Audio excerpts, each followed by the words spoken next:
Welcome to the Attention Deficit Disorder Expert Podcast Series by Attitude Magazine.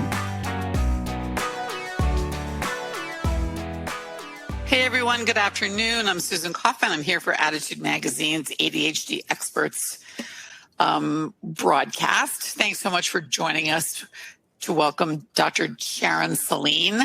Belatedly, we had a little technical glitch yesterday, but we're here today and ready to go with a great presentation, helping us prepare for what shapes up to be a very unfamiliar school year.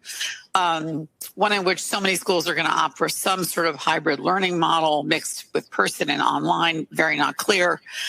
For kids who are alternative learners, for those with ADHD, with learning disabilities, and more, this educational model, along with all their existing worries about COVID, is just increasing unease and uncertainty to brand new levels. We're certainly hearing that from our readers. So her topic could not be more timely. Thank you so much, Dr. Saline, as always, for being here with us. Before I introduce her and give you her bio, let me just tell you a couple of housekeeping notes. If you're listening to the live webinar right now, you can download the slides by clicking on the event resource tab. You'll see that screen. And some people like to print them out and follow along. If you'd like to purchase a certificate of attendance option, wait for the instructions. They'll come in an email after the live broadcast, maybe 45 minutes afterwards. So give it a minute or two. If you're listening in replay or podcast mode, a few days from now, months from now even, visit the replay page on the Attitude website. It's attitudemag.com/webinar. And this particular one is Back to School Pandemic. To find both the slides, if you'd like to download them, and the certificate of attendance option, which is available to those who are listening in replay or podcast. So we're super pleased to have Dr. Saline with us today. Many of you have listened to her talk in the past and know how helpful she is and how tuned in she is to our audience. You may not know about her background. She has focused her work on ADHD, on anxiety and learning differences, and their impact on school and family for over 30 years. She has a unique perspective. She's a sibling of a child who wrestled with untreated ADHD, as well as decades of academic excellence and clinical experience. So she works with families as they navigate all this confusing mazes of diagnosis and conflict to manage both interventions and connections. Her book, called What Your ADHD Child Wishes You Knew, has received multiple awards, and she recently published the ADHD Solution Deck. She's an international lecturer, workshop facilitator, and a regular contributor to Attitude as well as Psychology Today, as well as a part-time lecturer at the Smith School for Social Work. So, Dr. Saline, thank you so much for joining us again, and we are going to turn it over to you, to the listeners. After Dr. Saline finishes her presentation, she'll be happy to take questions. Please post them at any time they occur to you in the Q&A box. And with that, let me turn it over to Dr. Saline. Thank you, Susan, and thank you for that beautiful introduction. And thank you so much for inviting me back to Attitude. It's really a pleasure and privilege to be here and be speaking to your readers and your community. So today we're going to discuss how to approach hybrid learning in the fall and manage your family's anxiety and flexibility so that we can make the back to school transition as smooth and successful as it can be. And the first thing I want to say to all of you parents and educators and therapists who are watching is, oh boy, what's been happening? This is a crazy time, and my heart really goes out to all of you. And I hope that I'm able to convey my compassion and empathy for the struggles that you're facing right now today, as well as offer you some solutions. So kids who are alternative learners, and under this umbrella, I consider kids with ADHD, learning disabilities, what we call HFA, high functioning autism, kids with anxiety, depression, or other mental health issues, including trauma. All of these kids, these alternative learners, are going to need extra support for going back and forth, if there's in school and then there's homeschool, and also in light of the crisis learning that they had to experience in the spring. So we're going to discuss shifting anxiety to curiosity and focusing on what you can control, creating daily routines based on collaboration, realistic expectations and predictability, addressing the paradox of home learning and home working, and advocating how you can advocate to make sure your child or teen has the supports they need in this odd learning environment. So the spring, as we know, was an emergency. The spring was crisis management learning, and everybody was struggling and juggling to figure out something that we could put together to make school work. We're now circling back with that experience and the knowledge from that experience, hopefully, into a fall that actually is so insecure. And so we can't say for sure it's going to look like this or it's going to look like that. We just don't know. And that's not only uncomfortable for us as parents, but it's very uncomfortable for the students. But what we want to do is to be a little more thoughtful and more prepared for the discomfort that we're having to feel.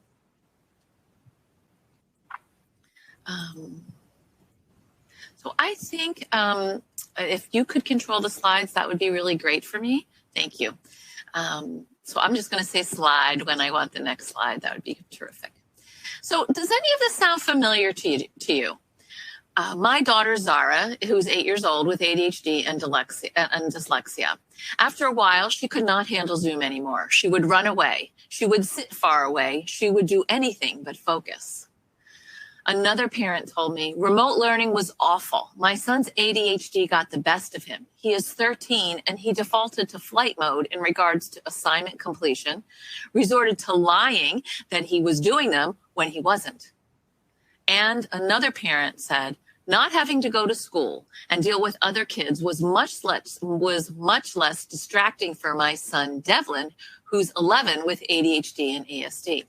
He liked being able to see and talk to kids in the online classes or play video games when he wanted. He could moderate the contact. Slide. So we're going to move into our first poll because I want this to be participatory and I want to hear from you. So what is it that your family is most worried about this fall? So I'd like you to take a look at this and take a few minutes and answer this poll. Worried about getting COVID? Combining work and homeschool learning, social adjustment for your kids with peers, academic losses from last year and being behind, or the reality of food, housing, or job insecurity. So what is it that you and your family are most concerned about? This is our first poll. And if we could have the next slide, that would be fantastic. So let's review a little bit of what's been happening in our crazy world. Crisis learning from the spring had many pitfalls. And one of the pitfalls or the side effects was a collective sense of defeat from the spring emergency. Parents were overwhelmed. Students were fed up. Teachers didn't really feel like they were able to do their jobs the way they like to, the way they're accustomed to. And everyone left the spring with this great sense of, an exhale, relief. Thank goodness that's over. We never thought we'd be where we are now. Students' emotions ran the gamut from being angry, frustrated, lonely, to being relieved, freed from anxiety-provoking social interactions, and enjoying learning at their own pace and schedule. Zoom fatigue was real. Kids, especially alternative learners, lost motivation as they lost peer modeling, in-person teacher instruction and supervision, and the ability to separate home from school, to leave school at school and be able to come home and exhale, get some relief from that. Instead, we saw more social media and gaming to connect with peers. One of my clients told me that one of the hardest parts for her, and she's 13, about online school was that she didn't have the cues from her peers. Oh, this is a time to study. This is what studying looks like. Other people are doing it. I better get started. And finally, once we got through the spring and we gave our collective exhale, glad that was over, summer now brought more complications from managing social distancing, from a lack of childcare or camps or planned activities for kids. And we had to help kids find things to do again while we were working as parents. So let's see some of the results from that poll. And if we could have the next slide, that would be great. So the results from the poll are that 47% of you are concerned about contracting COVID at school. 49% of you are concerned about combining work with at-home learning again. Social adjustments and peers was 27%. Academic losses from last year and being behind, 36%. And food, housing, or job insecurity, 6%. So the majority of you are worried about getting COVID at school or your kids getting COVID at school, and how to combine working at home and learning at home again in some way. So I want to talk a little bit about the persistent trauma that we've all been experiencing from this persistent anxiety. And it's actually, if you weren't anxious before, most likely because of the trauma of having to stand in uncertainty or losing your job, or knowing people who died, or not being sure about how you're going to pay your rent, or your child's isolation from peers and anger management issues. You may be experiencing that now. And so in my mind, there are two types of trauma. There's trauma with a capital T, which is single incident trauma, which would be, you have a heart attack, or you're in a car accident, or something, terrible happens to someone that's a single incident trauma. And that differs from what I call trauma with a small t, which is persistent levels of trauma, the paper cuts that you get every day. And those paper cuts every day, that persistent trauma is actually harder to recover from than the single incident trauma, because it's not ending. And that trauma with a small t can be also, pretty major. It could be racism. It could be unemployment. So all of these things come together.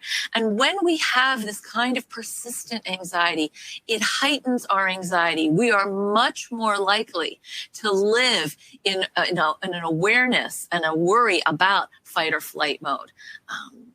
So it's very, very tough for any humans to stand in uncertainty. We're holding our breath. We're waiting for what's going to unfold. But with the health stakes so high right now, and the very real depression you may have experienced, or your kids may have experienced from sheltering in place and being socially disconnected, all of this can feel impossible. And what I've been seeing in recent months, and my clinician friends have also been seeing, is a greater sense of despair and hopelessness. So all of this not knowing about what to expect not only is based on our anxiety, but it perpetuates our anxiety. And it has to do with how we're wired. The amygdala in our emotional brain is prepared. It comes into play for fight or flight. It senses when there's danger, and it wants to help us do something about it. And part of the challenge with the dangers we're experiencing now is we don't feel like we have control. But here's what I want to suggest to you. Instead of persistent worried thoughts, you can control and lower the volume on your anxiety by shifting consciously to curiosity. I wonder what's going to happen, instead of I'm afraid of what's going to happen. Even that small shift in language opens possibilities rather than opening fear. While anxiety shuts you down and predicts negative outcomes, curiosity opens you to possibilities and helps you rely on and inquire about and brainstorm about resilience. And resilience and flexibility are what we need now more than ever. Slide, please. So how are we going to address anxiety about school directly? The first way we want to deal with trauma, whether it's a big T or that small t, perpetual trauma, is by talking about it and validating what's occurring. We want to name, acknowledge, and empathize, not just with the feelings our kids had from the spring, but what we've had. We want to separate what we're experiencing, talk about with peers, away from the ears of our kids, and validate with our kids while we talk to them about what they're experiencing, maybe peppering our conversation with comments say, like, that was really hard for me too. Or I don't know I'm not sure. Well, I know we're going to figure it out together, but that uncertainty makes me uncomfortable too.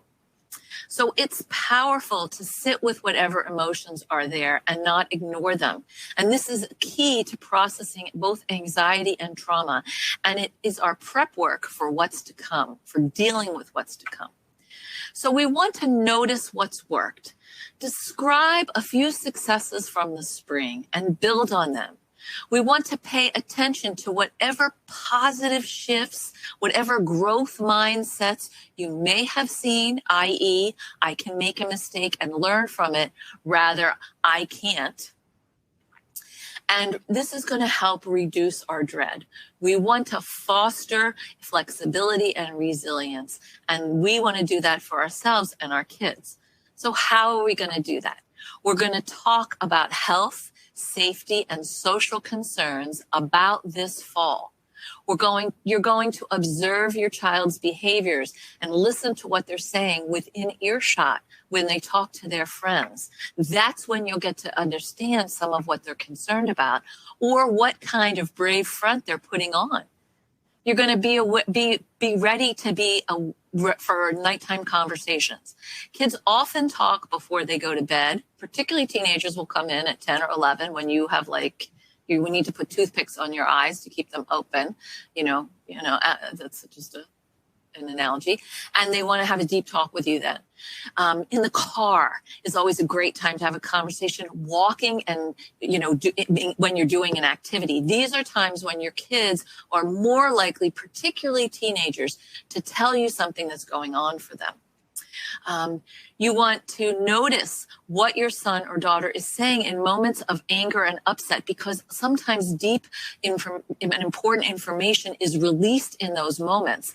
One client I work with said, that her son goes along and acts like it's fine. And then, about once a week has a meltdown. And that's when she hears how he's really doing underneath. So we want to listen in those moments. We want to use reflective listening. I heard you say this. Did I get that right?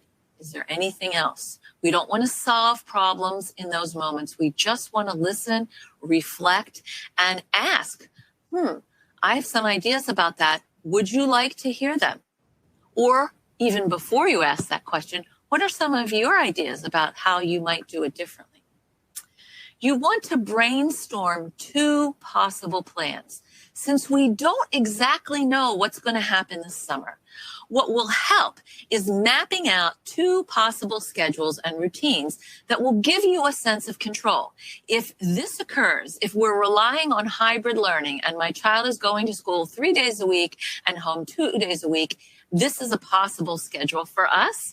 And if we have to resort to all virtual learning, this is a possible schedule for us. You want to start to plan now and prepare for the different outcomes. This will help you have a sense of control, and it will help your kids feel reassured that there's something that they can lean into. You want to be proactive, and having these plans is proactive instead of reactive. So think about potential problems that existed in the spring and how you might handle them based on what you learned. And you want to include your kids' perspectives and ideas. What I strongly recommend for families right now is a once a week family meeting. It can be 5 minutes, if that's what your kids can handle. It could be 20 minutes. But you want to have a check-in about some of this at a specifically designated time. So it's not floating around all the time and you're not constantly talking about it at this time or that time. Maybe even twice a week, maybe once a day, depending on who your kids are. Think about it like this. For those of you who have gone to college or gone to a vocational school, you might have gone through an application process. And during that application process, you may have had parents ask you, or teachers ask you on a daily basis, how's it going with your application? How are you doing with that? And how did you respond to that? For those of you who have older children who've gone through that process, you can probably remember how your kids responded to that. I can say that my son was like, ugh, why can't you be more like dad? He doesn't ask me these questions every day. Of course, my thought to myself was because I'm the engine of the family, but I didn't say that. I said, fair enough. What would you like? And he said, one day. So Saturday came around. That was the day we agreed on. And Saturday morning, I said, so I'm wondering if you're going to work on your college application today. And he said, oh, why are you always bothering me? I said, today is my day. I get to ask these questions. And so we want to try to compartmentalize how we're going to deal and when we're going to deal with these issues. You want to create a new normal. So things are not the same right now. And longing for them to go back to the way they were is not going to help us problem solve right now. So it's not here, that old normal. So we want to welcome and adapt to the new rhythms instead of fighting them. I hear from a lot of parents that their kids are the ones before they leave the house who say, where's my mask? Where's your mask, mom? Or where, dad, is your mask in the car? Kids are starting to adapt. Kids are flexible in this way, and that's useful right now.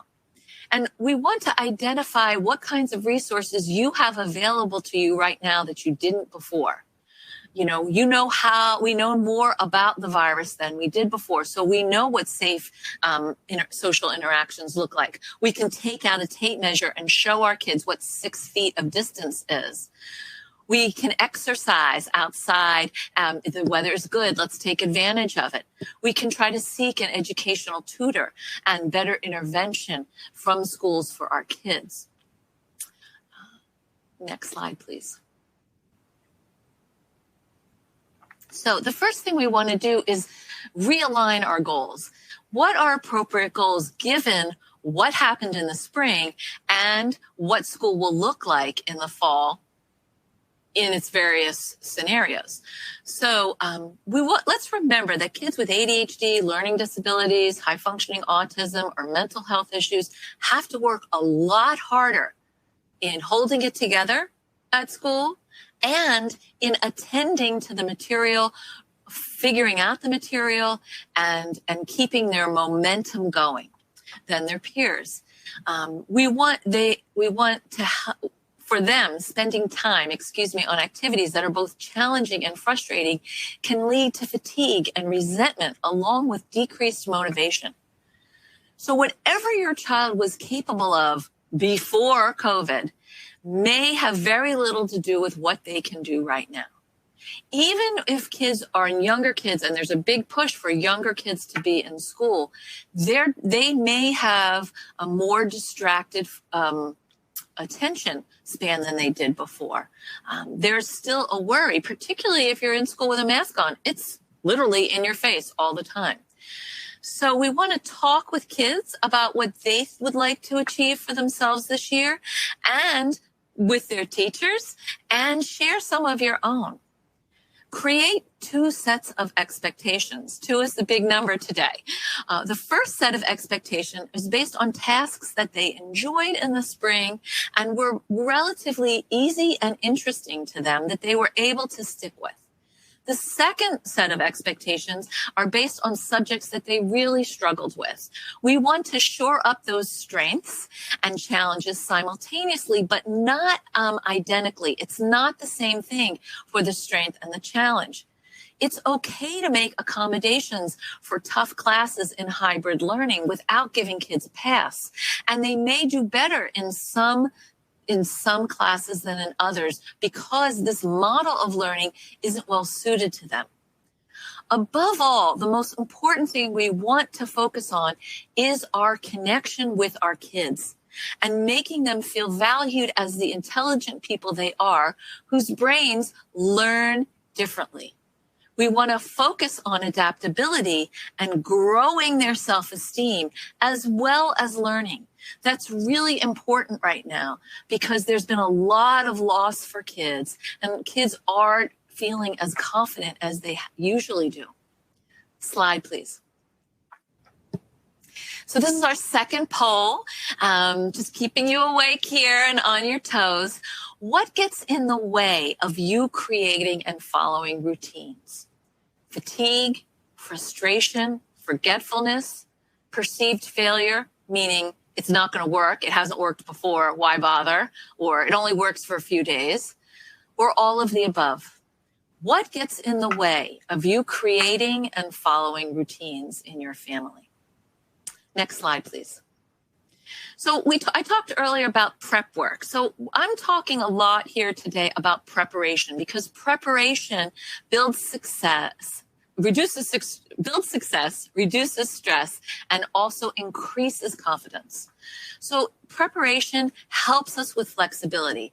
It lays a foundation of our internal strengths, i.e., it's like hiking up a mountain with the supplies you need for food, a medical kit, a rain jacket, a flashlight, a small towel, so you can take a little turn off the trail and soak your feet in the stream.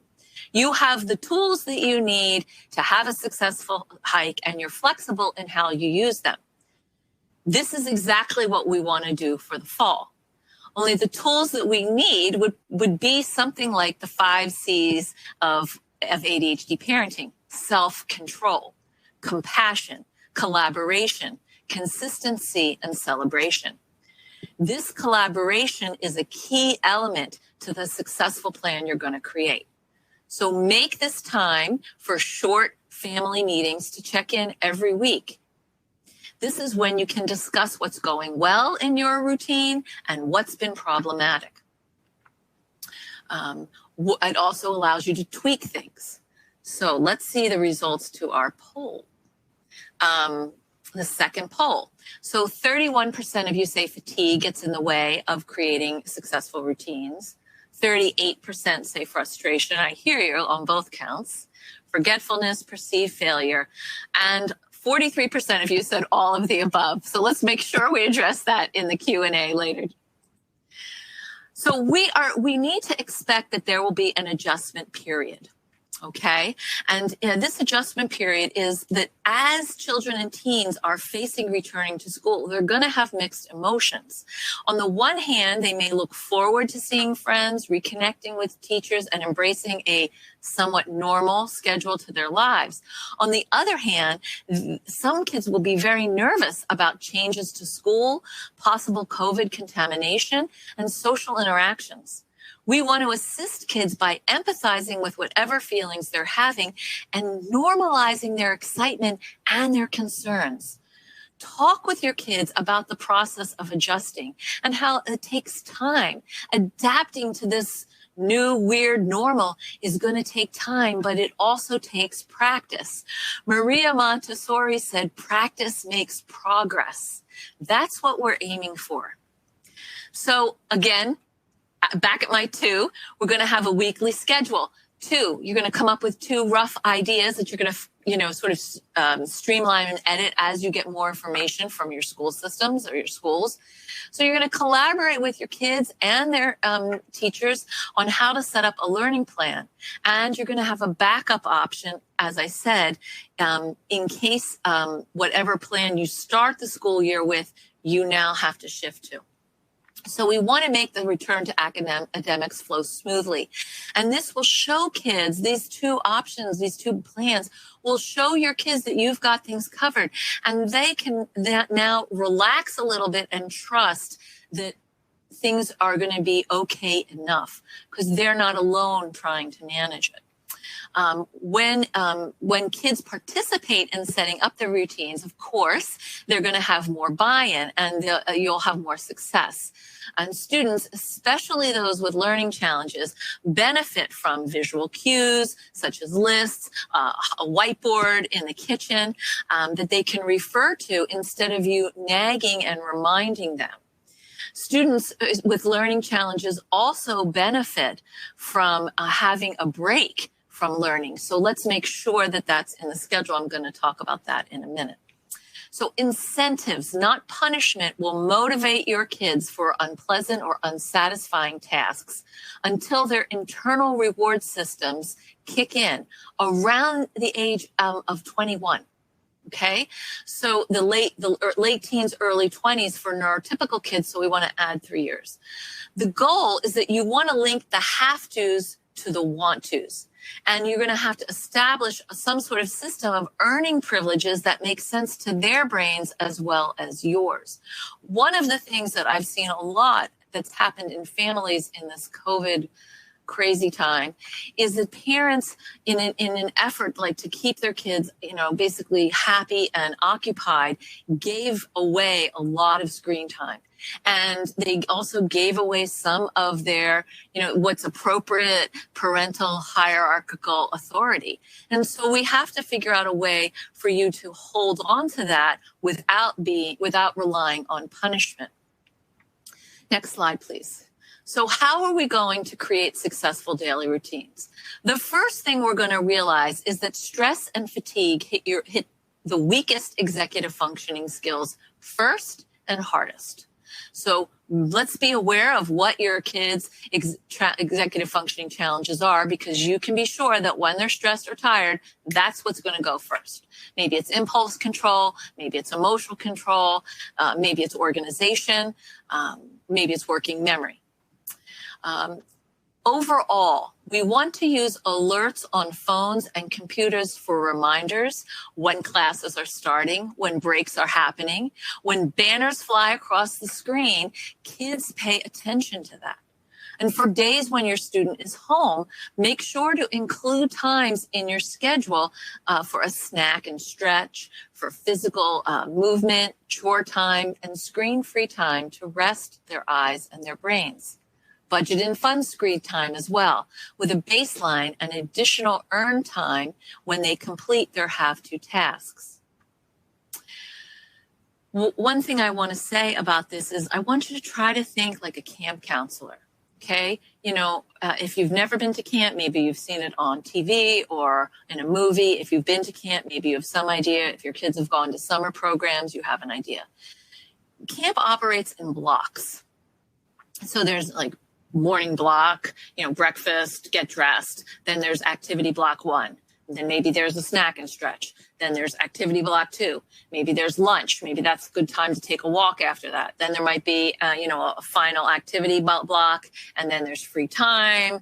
Then there might be sports, or maybe then there's, rest time. Whatever it is, you understand what I'm saying. Screen time, try to think about creating a day like that and invite your kids' help. One family I work with, their 10-year-old son has started to say to him, well, I think today I'm going to do this, to say to the parents, I'm going to go home and I'm going to clean up my room, and then I'm going to read a little bit. And then when it's 11 and I can go on my computer, I'm going to do that. He's starting to formulate some idea of this routine. So before the winter comes, help your kids see their friends as much as possible. We want to review the guidelines for physical distancing, make sure they have masks and hand sanitizers with them and in their backpacks at all times. Talk with teens who won't wear their masks necessarily about what's really happening with their friends. Are people being safe? If they're not being safe, what are the ramifications, not just for those other kids, but for you and your family and you and your work? If you are an essential care worker, that's important to understand. Brainstorm together, particularly for teens and tweens, phrases they can say when situations get complicated and they perceive that it's not safe, but they don't know what to say or how to get out of it. One thing that you could set up is for them to text you a code word, and then you can call them on their phone and they can say to their friends, ugh, my mom is making me go home. And that would relieve them of the pressure of having to say, put your mask on, or why don't you wear your mask, or I'm uncomfortable. Make sure in your routine that you put in timed breaks for your kids, and make a list of choices of things they can do for short breaks, 10-minute breaks, and longer breaks, an hour. Use screen time that you're going to give your kids to meet your own needs. If you know you have meetings and your kids, try to schedule them during that time if you can. If not, give the screen time at that point and then be able to supervise them for the have-tos later. It's not ideal because we want it usually to be have to and want to, but you need support. Keep a growth mindset. You're trying something, you're trying a routine, you're trying a plan. If it's not working, that's okay. It doesn't mean it's a failure. It's feedback that you need to try something else. Ask your kids for suggestions, ask your friends for suggestions, come onto Attitude, onto the various webinars that they give, or join their Facebook page, ask questions. There's a community here for you. You don't have to do this alone. Aim for steadiness and not perfection. Be transparent when you make a change to something that's expected and give a brief explanation why, like, hey, you can have more screen time because I dropped a glass on the kitchen floor and I need to clean it up, versus your child starting to believe they can always have more screen time because you gave them more screen time tonight before dinner, but why aren't you doing it tomorrow? Next slide, please. I want to say something about inequities in access to hybrid education. Many families do not have equal access to remote learning. Remote learning has widened our socioeconomic and racial gaps enormously. I've heard stories of kids driving, teenagers who can drive 40 minutes to get Wi-Fi at McDonald's because they don't have high-speed Wi-Fi at their home, or moms parking in front of local libraries for 3 hours so their kids can have adequate Wi-Fi to do their homework, or schools blasting Wi-Fi from buses during the day. Not having adequate Wi-Fi right now is a real problem. And frankly, I think it's unacceptable as a society that this is what we're allowing to happen. Ask your school how they are going to ensure that your kids have the access they need to online learning. For educators and clinicians who are on today, be aware that parents who lack high-speed internet or possess outdated equipment won't necessarily discuss these issues with you because they're ashamed or they feel that there's prejudice that's related to that. They may talk instead about how the school doesn't have enough resources or how hard it is to get their children to pay attention. These may be true. But you want to make sure that you're asking thoughtful and sensitive questions about Wi-Fi accessibility, about the tech equipment, and how to brainstorm solutions with parents so that their students have the basics of what they need to learn. Here is something I want you to consider as well. What type of academic support did your child receive in the classroom? Does your child have an IEP or a 504? Many students who struggled online academically this spring need more support than they normally received in the classroom. Ask your child or your teen's school counselor, academic advisor, vice principal, how you can get the necessary help. Maybe you have to apply at the school district for a special ed evaluation. If you're having trouble making headway with your school district, go online and do a search for an advocate, or if you have a therapist who works with your family or a social worker, ask them to help you and attend a meeting with the school so that you have support and can ask what you want. Try to help kids connect with a teacher or a mentor weekly by phone, text, Google Classroom, Hangout, or Zoom. This one-to-one contact is really important, especially for teens. And so we want to make sure that there is some kind of one-to-one contact each week. Slide. So I want to say, I know I'm going to talk for about till the quarter of, so I'm going to say a few things about working and teaching, your childcare conflicts. You as parents are living with an impossible task and frankly a no-win choice. You can work from home and teach your kids, or you can try to do both somewhat poorly. And there was a wonderful article in the New York Times a few weeks ago about the conundrum, the paradox of COVID parenting. It's like you have to choose one or the other. It's very hard to do both. So I want to just offer some empathy for that. The unending anger, frustration, and real-life concerns related to this are not available for judgment. You may not judge yourself for this. Let's admit that high levels of burnout and despair are real for parents right now. It's an untenable situation. One parent said, online school was terrible. I would say it was 40% outbursts, 20% quiet defiance, 10% distraction, thinking the computer was for gaming, 25% me learning the material and teaching it. Only 5% of the effort was absorb new learning. Oh, and 200% stress for me, basically becoming a homeschool teacher. And I have another child. So you are feeling burdened by the should. Should you be enjoying this time with your kids more? Forget about the should. Let's focus on the cans. What can you do that's good enough to get by and keep your sanity and have your child learn something as well? Set clear boundaries for yourself as much as you can when you're working and when you're available and when you're not. Join others, form perhaps a homeschool group to share the supervision of kids, perhaps hire a teacher or a tutor to support your child. And you don't have to have money for this. National Honor Society students or high school seniors who need community service hours can be great tutors and role models for your kids. College students, millennials, they have a lot of time on their hands right now. A lot of them are not working. You might be able to set something up with a family friend or a neighbor. Rely perhaps on your extended family. Do you have retired family members who might be able to help with some supervision? Zoom supervision could be your friend in this case. You can't and don't need to do it on your own. Please commit to some kind of regular self-care for yourself and foster this for each person in your house. Check in. Figure out what helps you regain your sense of calm. Write this down so you don't have to brainstorm about it when you realize you have 5 minutes to yourself. Assist your kids and your loved ones to do the same. What helps your kids feel good and quiet inside? When can they relax without worrying about performing and disappointing others? Just be themselves, whether it's Lego, reading, listening to music, a podcast, story, Sudoku, figure it out. Perhaps it's just playing with the dog. And remember, be compassionate with yourself. You're doing the best you can within a truly impossible situation. Next slide, please. I want to talk about some strategies for dealing with lying, avoidance, and pushback. Poor verbal and behavioral impulse and emotional control lead kids to say and do things they regret, and they lead us to say and do things we regret. That's that self-control, the first C.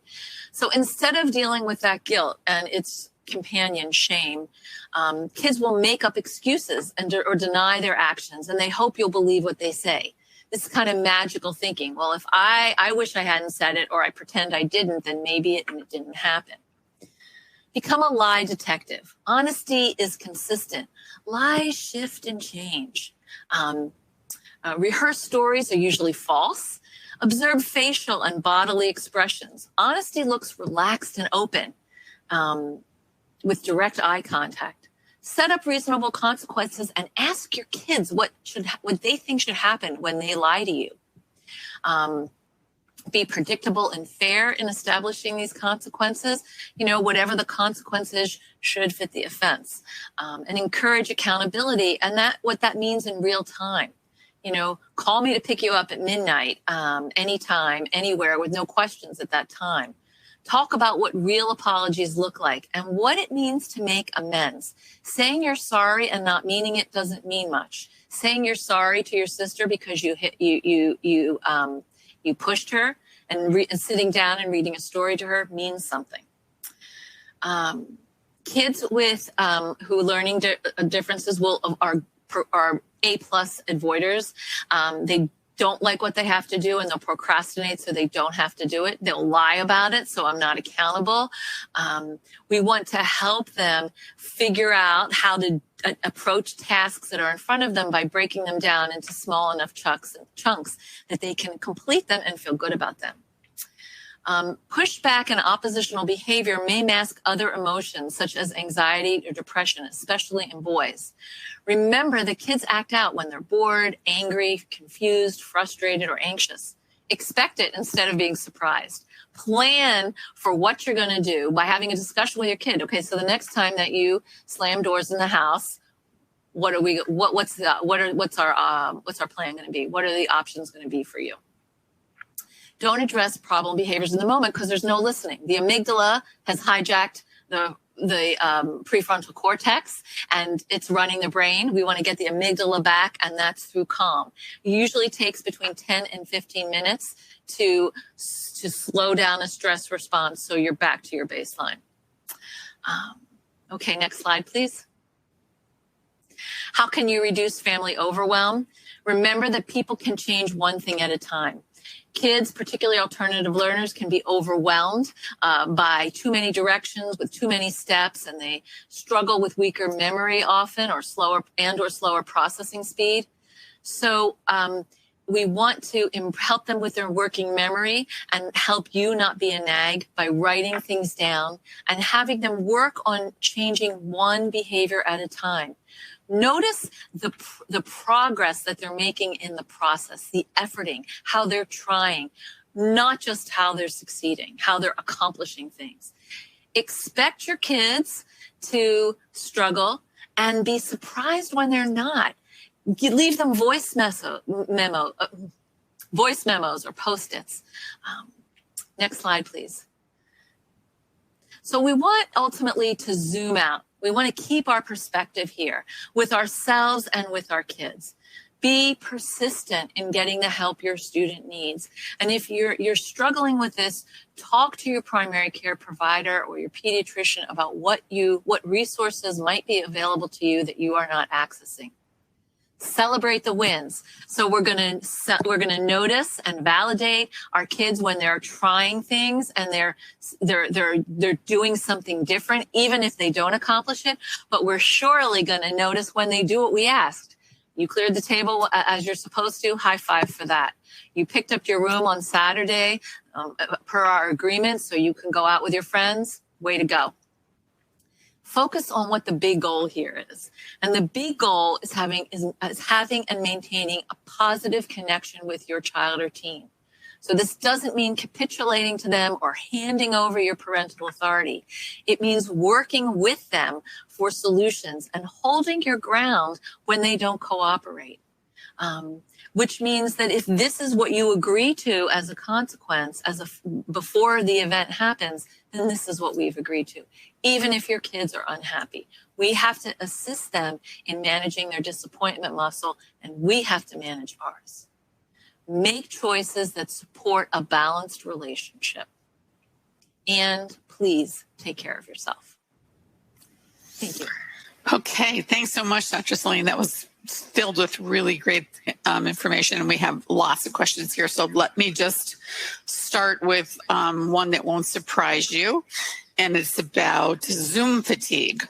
We have a sort of a continuum of questions here from people who say my child has Zoom fatigue to people who say my child refuses to do Zoom, to people who say my daughter with ADHD cannot tolerate sitting in front of a screen and just wants to move around.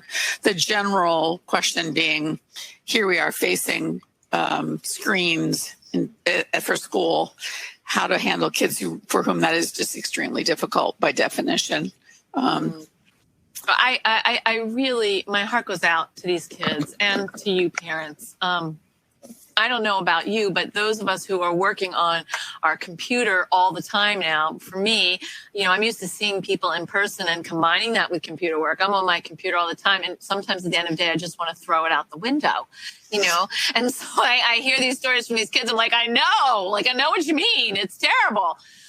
Nonetheless, they are supposed to go to school. And it's interesting because I have a friend who is a second grade teacher, and she was telling me, it's like, this is impossible to get second graders to pay attention online. So there are some real tools that schools can do a better job of. One is having smaller groups. So when there's a large group activity, kids are not engaged. But if it's you and 2 or 3 other kids, you can actually engage with children more directly. The other thing is to make sure that for kids who hate the computer or refuse or have Zoom fatigue, what kinds of alternatives is your school district going to offer you? They have a mandate to educate. Public schools have a mandate to educate kids. How are they going to help you deal with this?